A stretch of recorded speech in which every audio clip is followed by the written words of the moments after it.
Welcome back to Super String. Today I will show you a wrongdoing thrill ride film from 2010, named 13. Spoilers ahead, keep an eye out and fare thee well. In a structure where loads of cash changes hands, under an extremely particular light, Vincent is holding a weapon against a man's head as the man focuses his own firearm at him consequently. As Vince trusts that the right second will shoot, he recalls how this got everything rolling. 4 days sooner, in Ohio, Vince, his mom, and his sisters consent to set up their home available to be purchased so they can pay for his dad's doctor's visit expenses. He's been in the clinic for some time in view of a mishap. Vince visits his father consistently prior to going to work. As an electrical technician, he works with an assortment of clients, and the present is Mr. Harrison, who has gotten a secretive letter and doesn't realize he has a cop stopped across the road taking pictures of him. At the point when he informs his sweetheart regarding the letter, Vince hears him saying it'll present to him large chunk of change. Soon thereafter, Vince gets back to commend his most youthful sister's birthday and is entertained by her desire of having her own sheep. In the meantime, on the opposite side of the country, Jasper Baggies meets for certain obscure men that loan him $2 million, anticipating that he should repay $3 million of every 3 days. The following day, when Vince visits his father at the medical clinic, the specialist lets him know another activity will be required, which obviously will exacerbate the obligation.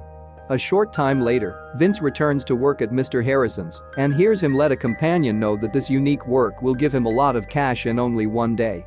He did likewise work before and figured out how to make it on account of karma, yet the recollections torment him. So after his companion is gone, Mr. Harrison goes to his room needing to have some fun time, however inadvertently kicks the bucket from an excess. In a little while, after the police have posed every one of the significant inquiries, Vince is permitted to go. In any case, before he leaves, he comes by Mr. Harrison's work area and takes the strange envelope, which is a train ticket for New York and a CPS receipt for Get. Vincent goes to the mailing station, gives his ID to the assistant when he requests it, and consequently he gets a bundle with a telephone, $500, a key, and a letter with a bug logo and guidelines that advise him to involve the cash for the lodging in New York and that he ought to just utilize the telephone gave, he can't take his own. He'll later get further directions. Mr. Harrison's better half educates the police regarding the missing envelope, and when they go to check the mailing station, they track down Vince's name as the individual that got Harrison's bundle. They send this data to Detective Mullane, who has been researching the situation behind those envelopes and orders them to chase after Vince. The following day, Vince gets into his best suit and takes the train to New York, ignorant that a cop is following him. He comes to the enormous city and stays in the inn as the directions said, and later around midnight, he gets an approach his new telephone. Professing to be Harrison, Vince gets new guidelines, which he follows perfectly the next day. He goes to the Postnet store by Grand Central, utilizes the way to open a P.O. box, and observes another envelope with another train ticket, a little piece of plug with the number 13 on it, and, surprisingly, more directions. His ticket is for Macomb, however he should get off one stop previously. Later on the train, Vince is requested his ticket by the examiner, who then, at that point, informs the police regarding Vince's objective being Macomb. Be that as it may, since he gets off prior, he figures out how to get a few minutes of benefit on the police. The following stage is to take a taxi to the edges of town, where another vehicle appears after the taxi is no more. The driver is Jack, who shows Vince a piece of plug that additionally has the number 13 on it. After Vince shows his own, Jack brings him over, takes the telephone, and removes him in the vehicle. Mullane and the police show up seconds after the fact in the wake of asking the cabbie to take them there, yet it's past the point of no return, there are no hints for them to follow. Minutes after the fact, Jack takes Vince to an old shack in the woodland. Two men there give Vince new regular clothes to wear and examine his old ones, getting sure he hasn't covered up anything in them. They go similar to removing the impact points of his shoes. Then Vince is headed to another area, this time a tremendous house loaded up with rich individuals. There, Vince meets his benefactor Joe, who clearly can perceive he isn't Harrison. Vince makes sense of that Harrison is dead and he had his spot, and Joe sees no decision except for to allow him to play if he would rather not cross paths with different benefactors. In the interim, down the stairs, there are a great deal of wagers occurring, every one of them with high measures of cash. Jasper shows up and wagers on the member he supporters, number 6, and Joe wagers on Vince, who has been relegated number 13. The opposition everybody is wagering on ends up being Russian roulette. Vince is given a weapon and he should remain in a circle with different members, who are on the whole wearing dark shirts with their numbers. Each man is given one projectile and, subsequent to making their barrels roll, they should point their firearm at the individual before them while they're pointed at from behind. Then they should sit tight for the light with the insect logo on it to illuminate. That is an ideal sign for them to shoot. Anybody that endures passes to the following round. Vince is extraordinarily apprehensive and needs Jack's assistance to stack his weapon. Whenever the bulb at long last lights up, a couple of men kick the bucket, yet the round isn't finished at this point. Vince hasn't fired his weapon. Security comes over and compromises him with having chance as well in the event that he doesn't adhere to the guidelines, so Vince assembles as much strength as he has lastly discharge his firearm. Fortunately, the person before him gets by. After the first round is done, Joe converses with Vince secretly and advises him to man up. Joe additionally starts taking wagers from the benefactors that lost their men, and Jack offers Vince some morphine, which he turns down. In the interim, Patrick Jefferson, who is member number 17, converses with his benefactor Jimmy, letting him know he'll pay him multiple times more in the event that he gets him out of here. Jimmy doesn't have the foggiest idea about why Jefferson is taking part in such a rivalry, assuming that he has such a lot of cash, so Jefferson recounts to him his story. He used to be in prison until one evening they made him spruce up to then secure him in a crate that was sent to this chateau. Jefferson was in the crate for entire 2 days, however Jimmy isn't moved by this story and says he can't help. Jasper is additionally getting a few additional wagers on his member, who is his sibling Ronald Lynn Baggies. Until as of late, Ronald had been in a psychological establishment, yet Jasper took him out to make sure he could be his player. The subsequent round starts, and this time, each weapon will have 2 projectiles in them.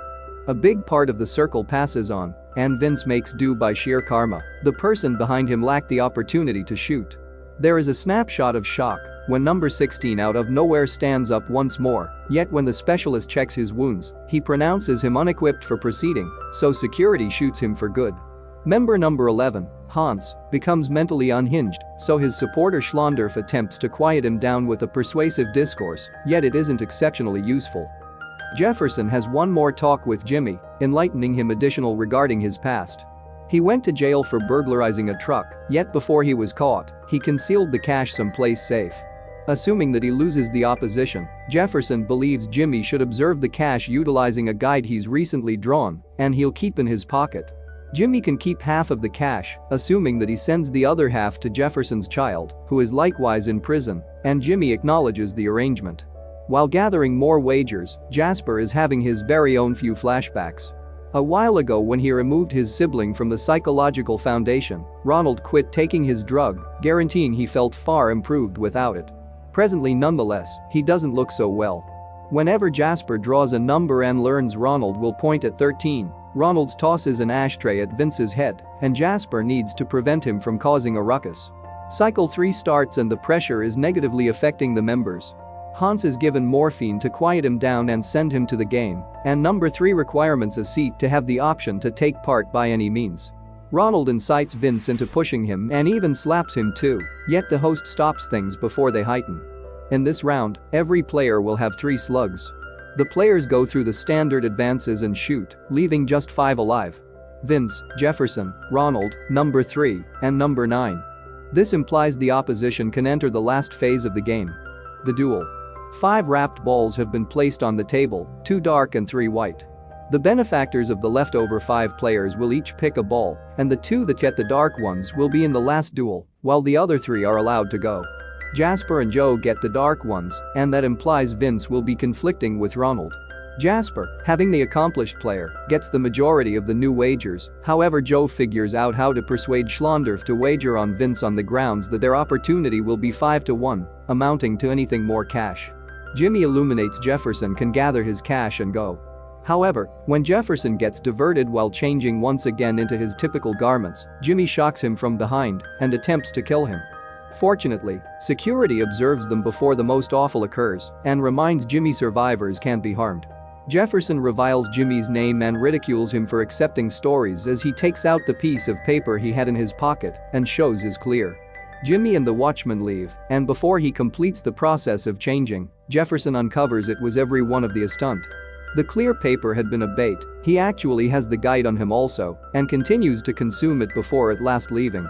Before the last round starts, Ronald speaks harshly to Jasper, offending him and requesting his portion of cash this time. He realizes Jasper got cash from their folks to deal with him, and Jasper utilized it to place him in the psychological establishment, just taking him out to carry him to the game and never sharing what he wins. We return to the start of the story as it's the ideal opportunity for the last duel, and every player is given 3 projectiles. Vince and Ronald gaze straight toward one another as they point their firearms, yet when they fire, neither of them falls. A fortunate round. For the following attempt, an additional projectile is added, and this time Ronald passes on, meaning Vince has won the opposition. Schlander celebrates having made such a dangerous wager, and Jasper is annoyed about having lost his sibling. However, the one inclination the most awful is Vince, who needs to live with this demise on his shoulders.